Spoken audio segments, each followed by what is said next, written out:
mananatiling nasa alert level number 4 ang kondisyon ng Taal Volcano, na ibig sabihin ang mapanganib na explosive eruption or hazardous explosive eruption ay nananatili, posibleng mangyari sa loob ng mga oras o araw.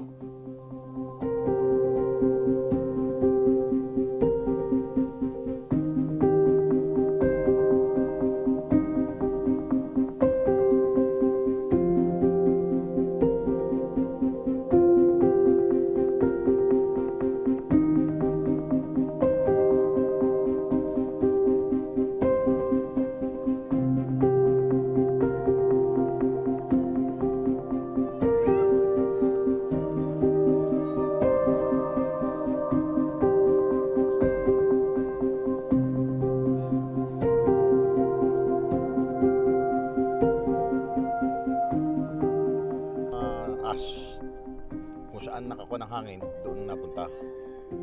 Dito kami napatapat, dito napatapat ang hangin sa amin, kaya kami naapektuhan.